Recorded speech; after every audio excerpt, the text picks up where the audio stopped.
악인들의 미래와 남은 자의 희망이라고 하는 제목으로 함께 말씀을 나누도록 하겠습니다. 올리버 앤손이라고 하는 공장 노동자 출신 컨트리 가수가 있습니다. 이 무명의 가수가 그저 기타 하나 메고 부른 노래가 미국 사회에서 연일 화제가 되고 있습니다. 그의 노래가 미국 사회에서 살아가는 그저 평범한 소시민들의 마음을 대변하면서 그의 노래가 유튜브를 통해서 급속도로 퍼지기 시작했습니다. 그리고 그 노래는 결국 미국 빌보드 메인 차트에서 미국 빌보드 메인 차트 핫백에서 1위를 차지하게 되죠. 그가 부른 노래 가사가 어떻길래 미국 사회의 평범한 소시민들의 마음을 그렇게 위로하고 그들의 마음을 대변했을지 그 가사가 이렇습니다. 한번 들어보세요. 난 쥐꼬리만한 월급 벌자고 시간 외에 근무까지 하면서 영혼을 팔고 있어. 고작 그걸로 나는 내 인생을 낭비하고 있지. 그저 집에 가서 마음의 슬픔을 술로 억누를 뿐이야. 이런 세상이 악몽이길 바라지만 현실이잖아. 권력가들은 우리들을 위하지 않지. 그들은 자신들만의 놀이터에서 놀고 자빠질 궁리만 하고 있어. 배고픈 사람들은 넘쳐나는데 저들은 자신들의 배만 불리고 있지. 이게 우리나라 현실이야. 세상이 우리 같은 사람들을 이렇게 대하는 것이 너무 안타까워 라는 가사입니다. 굉장히 직설적이고 미국 주류 사회 기득권자들을 비판하는 노래입니다. 그런데 이 노래 하나로 올리버 앤손이라고 하는 가수가 일약 스타덤에 오르자 미국의 많은 음반 기획사들은 앞다투어 그를 영입하고 그와 함께 계약을 하고자 합니다. 야, 내가 100억을 줄 테니까 당장 계약하자라고 이야기를 하죠. 그런데 정작 그는 그런 계약에는 관심이 없습니다. 돈 앞에 자신의 신념을 타협하지 않았던 것이죠. 아마 그가 그런 계약 제안을 받아들였을 때 바로 계약을 했더라면 그 사람이 불렀던 노래의 진정성에 많은 의심이 들었을 것이고 의구심이 들었을 것이고 그의 노래가 미국 빌보드 메인 차트에서 1위를 하는 일은 아마 없지 않았을까라는 생각이 듭니다. 그의 노래를 들어보면 그의 진심이 느껴집니다. 그의 절규와 외침이 고스란히 그 마음속에 느껴집니다. 그만큼 그의 노래에는 진심이 담겨 있었고 미국 사회의 단면을 그대로 보여주는 노래였습니다. 그리고 오늘 우리 사회의 현실도 여실히 보여주는 노래이지 않나라는 생각을 해보게 되는데요.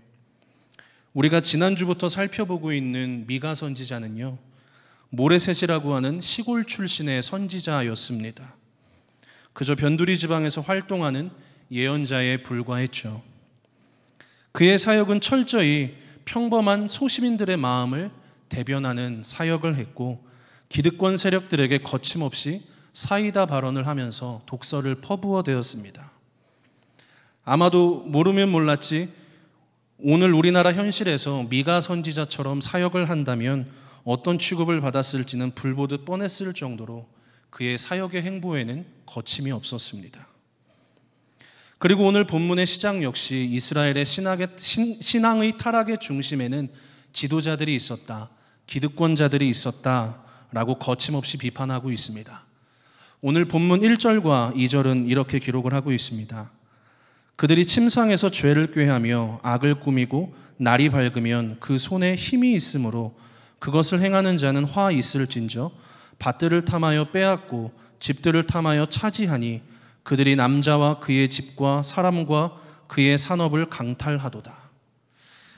이스라엘의 중심에 서 있는 기득권자들은 안지나 서나 자나 깨나 자신들의 안락과 평안만을 위해 존재하고 이스라엘 공동체가 추구해야 하는 소외된 자들의 친구가 되어주는 일에는 전혀 관심이 없었습니다. 어떻게 하면 빼앗을까? 어떻게 하면 자신들의 기득권을 더욱더 공고히 할 수 있을까?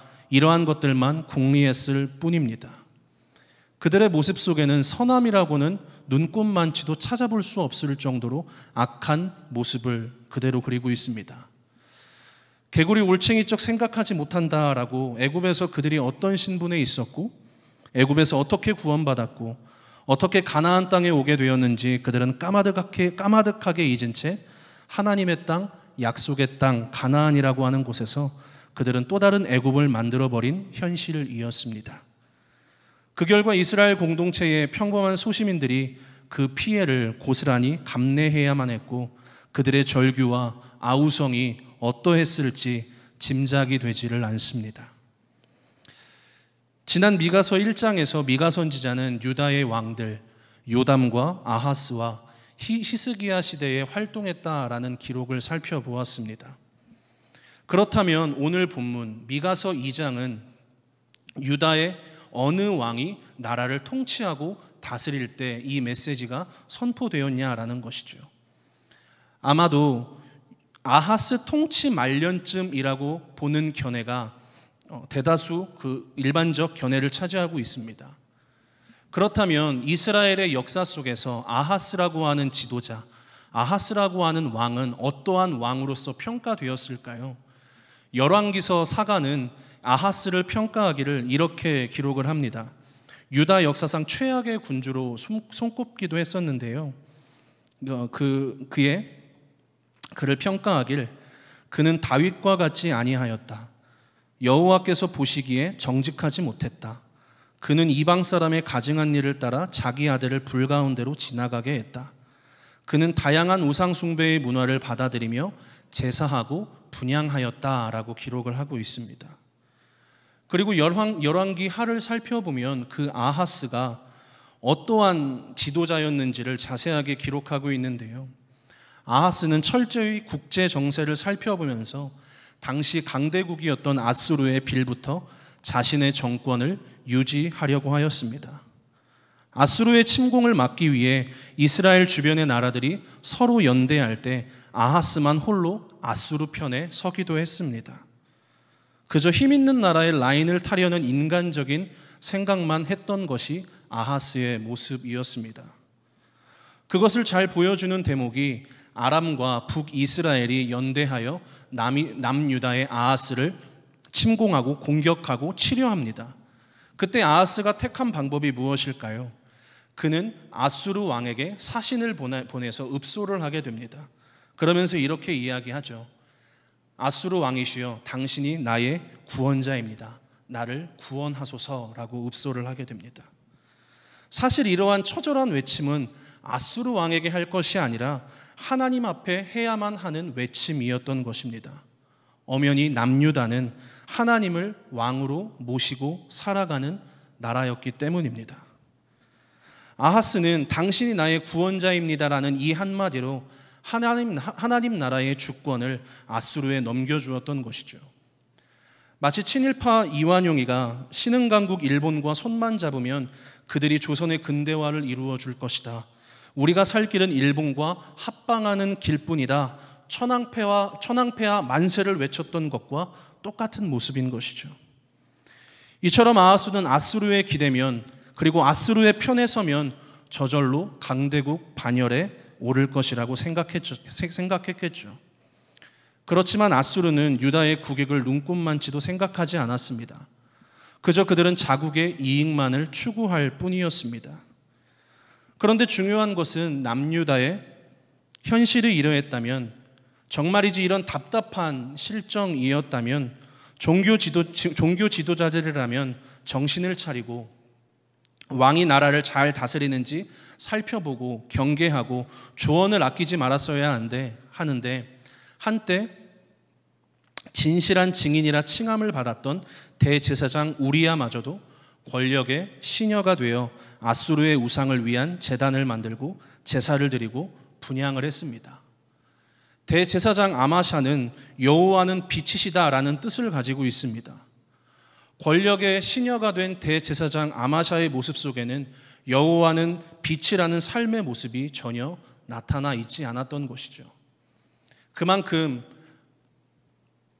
남유다의 모습은, 기득권자들의 모습은 하나님을 경외하기보다 아수르를 더욱더 의지하는 모습을 보였습니다. 오늘날 우리 사회와 교회라고 해서 아하스 시대와 별반 다르지 않습니다. 일본 기시다 총리가 내일부터 방사능 오염수를 순차적으로 방류하겠다고 공식적으로 선언했습니다. 이것은 단순히 그저 정치적 논리, 좌우 이념의 문제가 아니라 이것은 하나님의 창조 세계가 파괴되고 우리의 다음 세대가 방사능으로 오염된 환경에 노출되어 악영향을 받을 수 있는 중차대한 상황입니다. 그런데 소위 기독 정치인들이라 불리우는 분들은 무엇을 하고 있나요? 그것은 잘못된 일이다. 그런 일은 있을 수 없는 일이다. 그 일을 당장에 중단해야 한다라고 외쳐도 모자랄 판에 이 사람들이 과연 우리나라의 국회의원인지 일본의 대변인인지 시종일관 이해할 수 없는 모습을 보여주고 있을 뿐입니다. 그렇다면 교회는 어떤가요? 이번 우리 통합교단 총회를 명성교회에서 한다고 말이 많습니다. 그리고 우리 교단의 대표적인 7개 교회가 명성교회에서 총회를 개최하는 것을 무효화시켜달라고 요청까지 했습니다. 그리고 많은 목사님들의 서명도 있었습니다. 그러나 돌아온 답변은 변경이 어렵다는 것뿐이었습니다. 참으로 웃기지 않습니까? 부자세습법 방지하는 법안을 통과시켰던 98회 총회가 개최가 되었던 곳은 명성교회였습니다. 그리고 교단의 헌법을 무시하고 부자세습을 단행한 명성교회에서 108회 총회기를 개최한다는 것은 우스울 뿐입니다. 그리고 고스란히 법을 어기고 권력세습을 단행한 명성교회에게 우리 총회는 이번 108회 총회를 명성교회에서 개최하게 해달라고 먼저 요청을 했습니다. 치유와 화해, 회복을 위한 취지라고 이야기를 했습니다. 잘못하고 법을 어긴 건 명성교회인데 명성교회가 엎드려 절하고 용서를 구하며 요청해도 모자랄 판에 총회가 먼저 요청을 한다는 것은 말이 되지를 않는 것이죠. 그저 참담할 뿐이고 총회 위에 명성교회가 군림하고 있을 뿐입니다. 일찍이 애굽의 노예였던 이스라엘을 구원하시면서 하나님께서 이스라엘 공동체에게 여러 차례 말씀하신 것은 애굽의 종되었던 시절을 잊지 말라는 것이었습니다. 하나님의 은혜를 어떻게 받았는지 기억하고 고아와 객과 과부를 돌보라고 하셨습니다. 그러나 이스라엘 공동체는 나라를 가지고 왕을 세우고 군대를 만들고 물질을 쌓으면서 약자의 정체성을 상실해 버렸습니다. 신앙의 본질을 잊어버린 것이죠. 지금 이스라엘 공동체의 모습은 하나님께서 세우라고 하신 나라의 모습도 아니었고 하나님 나라의 백성의 모습도 아니었습니다. 여러분, 하나님께서 이스라엘 백성들을 출애굽하신 궁극적인 목적이 무엇인가요? 그저 단순히 애굽을 탈출하면 그것으로 끝인 건가요? 애굽에서 구원받아 하나님의 자녀라는 정체성만 부여받으면 그 이후의 삶이야 어찌됐든 그냥 그 정체성만 부여받으면 그걸로 끝인 건가요? 출애굽은 이스라엘 공동체의 궁극적 목적이 아니라 시작에 불과했습니다. 이스라엘 백성은 하나님께서 약속하신 땅 가나안까지 진군하여서 그 땅에 하나님의 통치가 온전히 구현되는 하나님 나라를 건설해야 하는 시대적 사명이 있었습니다. 하나님 나라를 건설해야 하는 그 시대적 사명이 사랑과 정의와 공의를 행하는 것이었죠. 그런데 구약의 이스라엘 백성들은 이 부분에서 실패했던 것입니다. 그들은 강자가 약자를 억압하고 지배하고 착취하는 사회, 또 다른 애굽을 가나안에서 그들 스스로가 만들어버린 것입니다. 그래서 미가 선지자는 이것을 그토록 꾸짖는 것입니다. 하나님께서 그토록 원하시는 것이 무엇인지 아느냐? 피토하는 심정으로 절규하는 백성들의 아우성이 지금 들리지 않느냐라고 외치면서, 절절하게 외치면서 이스라엘의 기득권자들, 남유다의 기득권자들에게 외치고 있는 것입니다. 그 외침의 내용이 미가서 6장 8절에 고스란히 담겨 있습니다. 우리 조금만 넘겨보면 되는데요. 미가서 6장 8절 함께 읽어보도록 하겠습니다.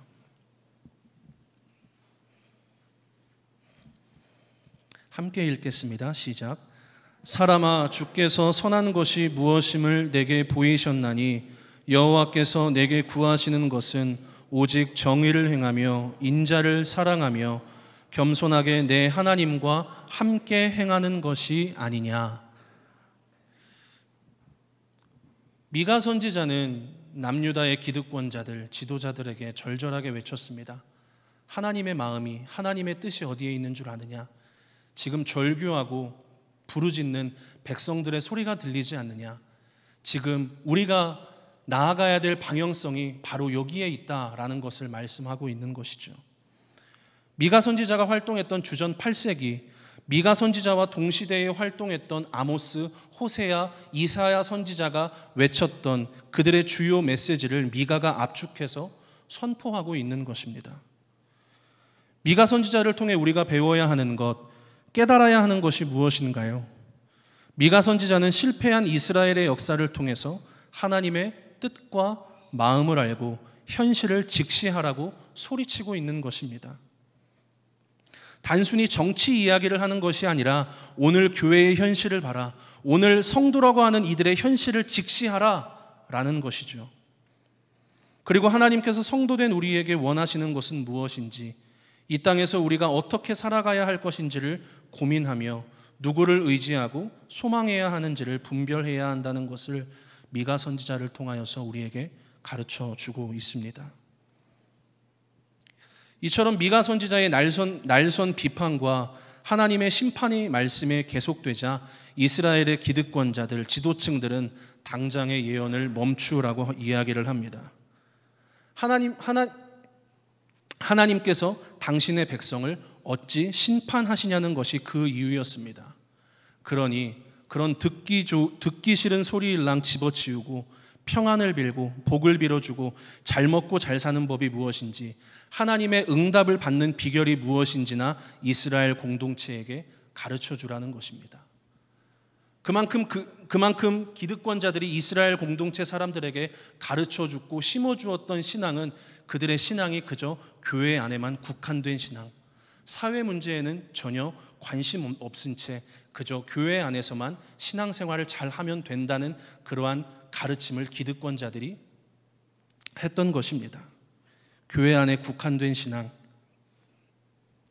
이처럼 지극히 그들은 하나님의 중심의 메시지가 아닌 소비자 중심의 메시지를 전하라고 윽박지르는 것이죠. 소비자 중심의 메시지에는 오로지 나만 존재할 뿐입니다. 다른 사람이야 어떻든 사회야 어떻든 나만 잘 먹고 잘 살면 된다는 것입니다. 소비자 중심의 메시지는 사회의 문제를 철저히 외면한 채 이스라엘의 신앙을 교회 안으로 국한시켜 버렸습니다. 그저 교회 안에서만 종교적 열심을 내는 이들을 신앙 좋고 믿음 좋은 이들이라 추켜 세웠습니다.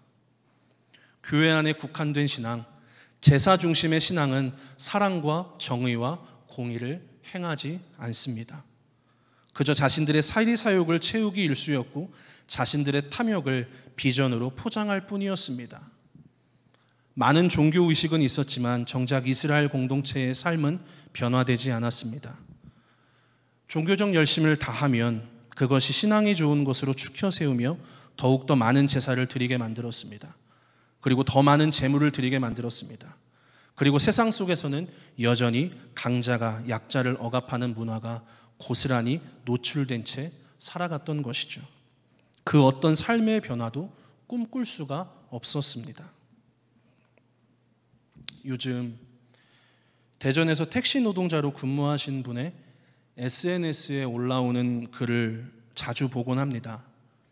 그런데 그분이 SNS에 남긴 글들을 보면 참 많은 것들을 배우게 되고 깨닫게 되고 그리스도인으로 살아간다는 것이 무엇인지 생각해 보게 됩니다. 그분이 근래 남긴 글 중에 내용이 이렇습니다. 그분이 택시기사를 15년 이상 하다 보니까 택시를 하는 방법에 대한 상담을 요청하는 이들이 많다고 합니다.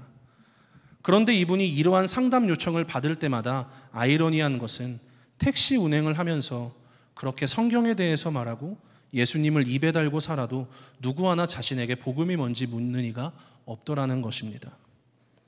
그래서 자신에게 뭔가 문제가 있는 것은 아닌지 택시 근무를 하면서 알아보겠다는 취지의 글을 남겼습니다. 자신이 그토록 복음을 전하고 예수님을 전하는데 사람들이 궁금해하지 않는 이유가 무엇인지 스스로의 삶을 성찰해보고 돌아보겠다라는 것이죠. 그러면서 마지막에 그분께서 이러한 글을 남기셨습니다. 구원받았다는 사람들과 구원을 아직 모르는 사람들과 삶의 방식의 차이가 별반 나지 않다는 것에 그저 놀랄 뿐이다 라는 글이었습니다.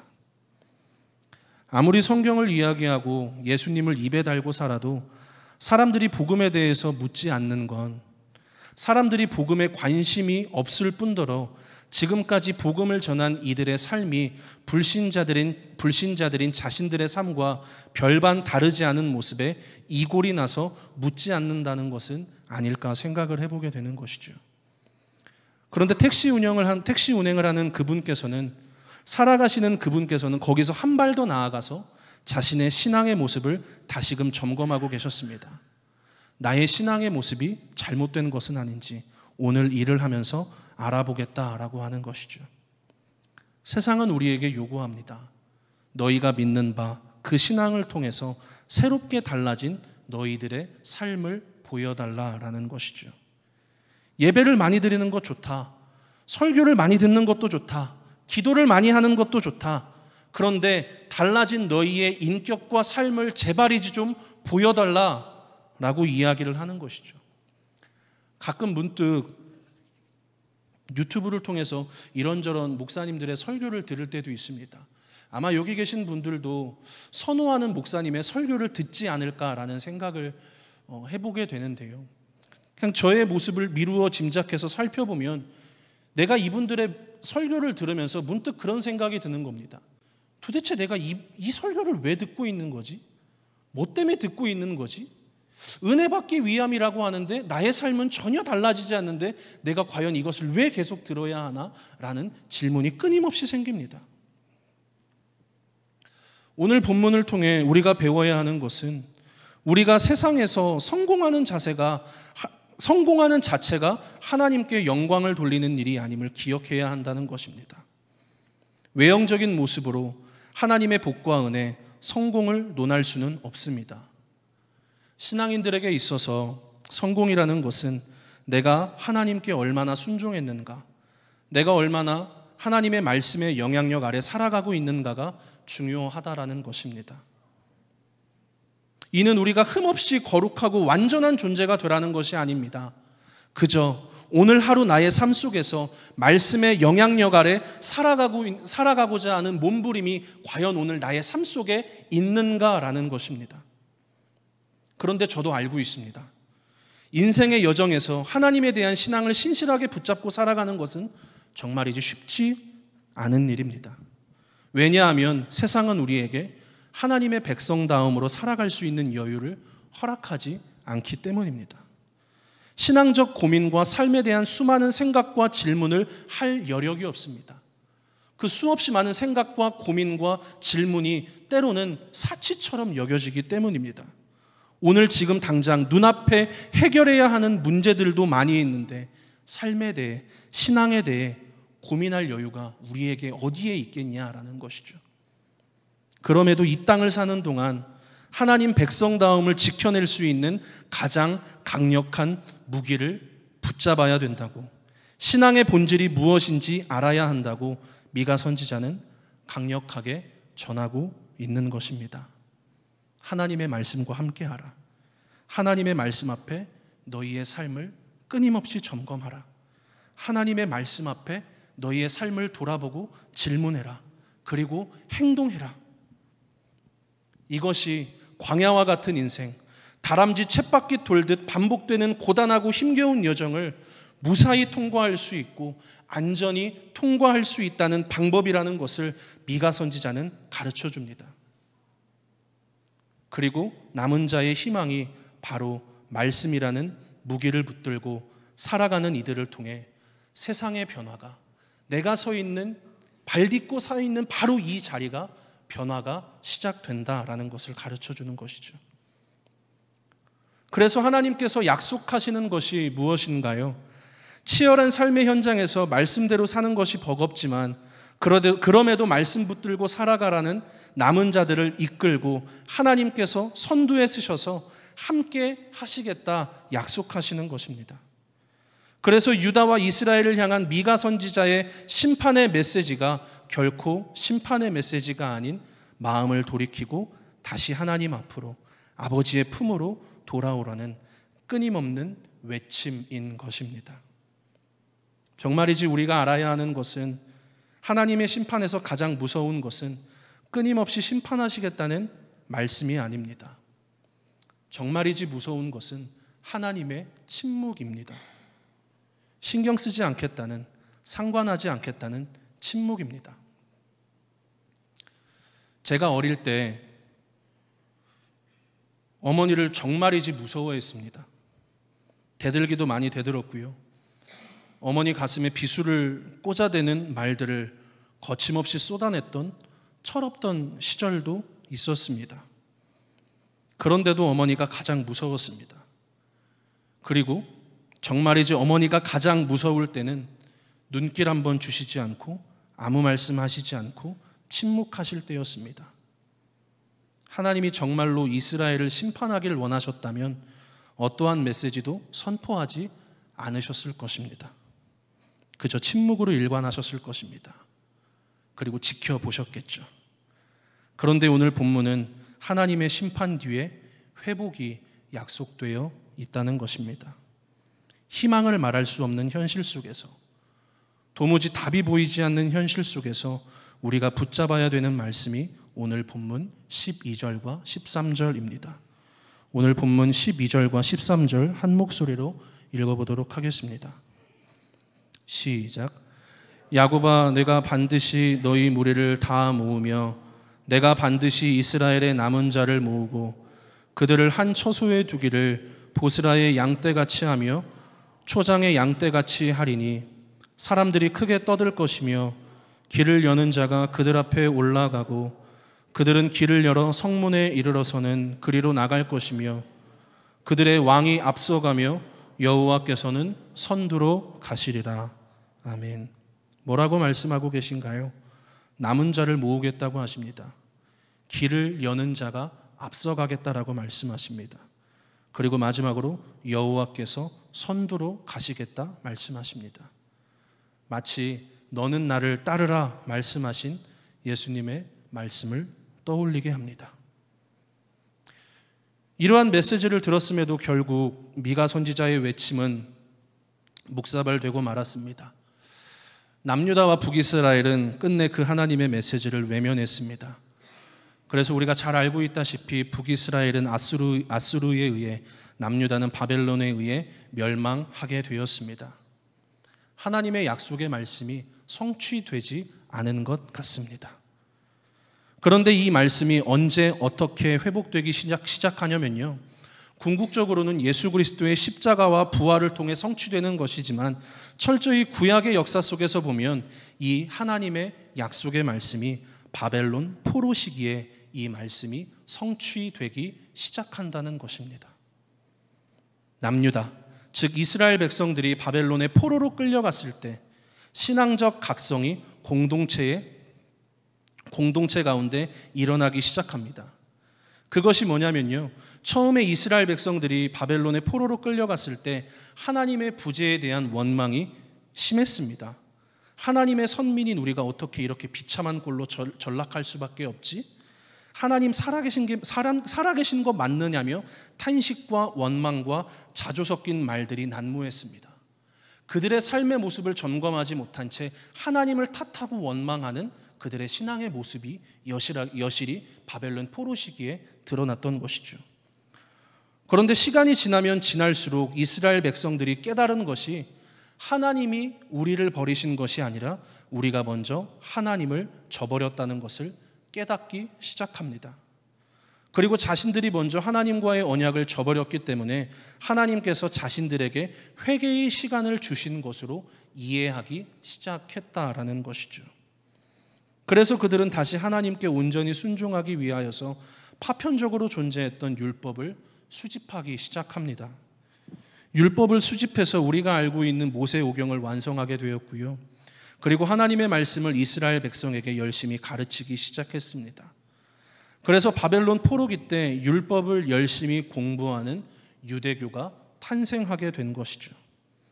바벨론 포로기가 이스라엘 백성들에게는 육체적으로나 정신적으로 힘겨운 시간이었지만 신앙적으로는 이스라엘이 성장할 수 있는 진보의 시간이 되었던 것입니다. 하나님을 떠난 결과 위기가 도래한 것이기에 하나님께 돌아가는 것만이 위기를 타개할 수 있는 유일한 해결책인 것을 알게 된 것입니다. 그들이 그렇게 깨달은 것은 하나님께 돌아간다는 것이 더 열심히 예배하고 더 뜨겁게 기도하는 종교의식의 강화가 아니었습니다. 일상의 삶에서 하나님의 말씀대로 순종하고자 하는 몸부림이었습니다. 하나님의 성품을 배우고 따라하고 닮아가는 삶이었습니다. 마치 공부를 죽도록 하기 싫었던 아이가 공부의 본질을 비로소 이해하고 스스로 공부하는 방법을 찾아가기 시작했다는 것입니다. 그동안 이스라엘은 지도자들이 예배하라니까 예배했고 제사드리라니까 제사했고 이건 하지 말라니까 안 했고 이건 하라니까 그냥 했습니다. 그 어떤 질문이 없었고 율법을 준 하나님의 마음을 이해하려 들지 않았던 것입니다. 그런데 하나님의 심판, 하나님의 징계의 시간을 겪으면서 그들은 그만큼 성숙해져 가고 있었고 영걸어가고 있었던 것입니다. 그리고 신앙의 본질은 나의 복을 받기 위함만이 아닌 하나님께서 나에게 그러하셨듯이 우리 공동체에게 그러하셨듯이 하나님을 사랑하고 이웃을 사랑하고 나를 사랑하며 정의와 공의를 행하라는 주님의 부르심에 비로소 반응하게 된 것입니다. 이 하나님의 부르심에 반응하는 저와 여러분이 되기를 바랍니다.